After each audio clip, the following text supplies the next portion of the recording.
आप सबके हमरे यानी भोलू शर्मा की तरफ से हाथ जोड़ के प्रणाम बा।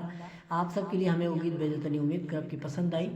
और पसंद आई तो एक लाइक और चैनल के सब्सक्राइब जरूर करब, गाना के ज़्यादा से ज़्यादा शेयर करब। आप सब से हम बेहद क्षमा चाहब कि आप सबके लिए हम 2 दिन तक कोनो भी गाना रिकॉर्डिंग न कर पौनी, कहे से कि कोनो प्रॉब्लम की वजह से रिकॉर्डिंग नहीं कर पात रहनी। तो आज आपके लिए एगो हम बेहतरीन सॉन्ग भेजा तनी, उम्मीद करब कि आप सबके ज़रूर पसंद आई। कमेंट में लिख के बताएं कि गाना कैसन लागल। गाना अच्छा लगे तो एक लाइक ज़रूर करब और चैनल के सब्सक्राइब करब, गाना के ज़्यादा से ज़्यादा शेयर करब। भाई गाना के स्टार्ट करब तनी। कितना बड़ाई कहरी गोरिया हो, अजोरिया के चांद लागेलू। कितना बड़ाई कहरी गोरिया हो, अजोरिया के चांद लागेलू। मन करे देखी तहरी ओरिया हो, मन करे देखी तहरी ओरिया हो। अजोरिया के चांद लागेलू।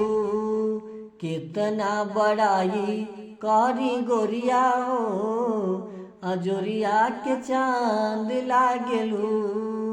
कितना बड़ाई करी गोरिया हो, अजोरिया के चांद लागेलू।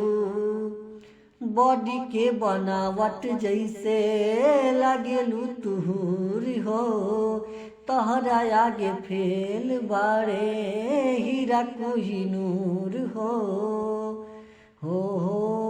बॉडी के बनावट जैसे लागेलू तुहूर हो, तहरा आगे फेल बारे हीरा कोहिनूर हो।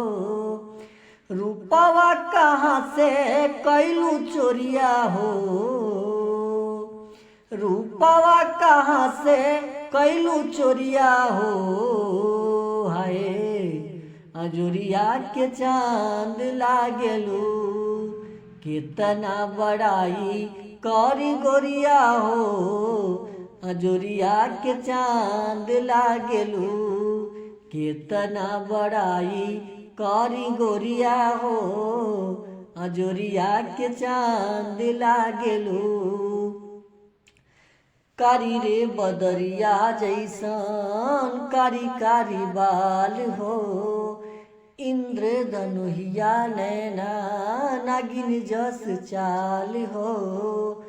कारी रे बदरिया जैसन कारी कारी बाल हो, इंद्र धनुहिया नैना नागिन जस चाल हो। भोलू शर्मा चाहिए भर उमरिया हो, भोलू शर्मा चाहिए भर उमरिया हो। अजोरिया के चांद लागेलू। कितना बड़ाई करी गोरिया हो, अजोरिया के चांद लागेलू।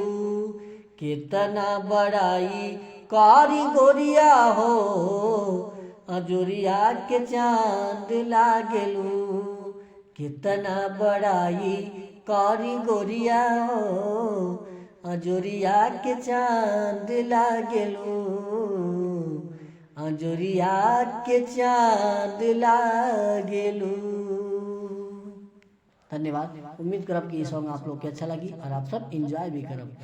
तो आप सब अपन आशीर्वाद अपन प्यार हमरे ऊपर बनोले रखी। ये आप सबसे एक बार हाथ जोड़ के और विनती करते हैं, आई गाना के एंजॉय कर जाओ।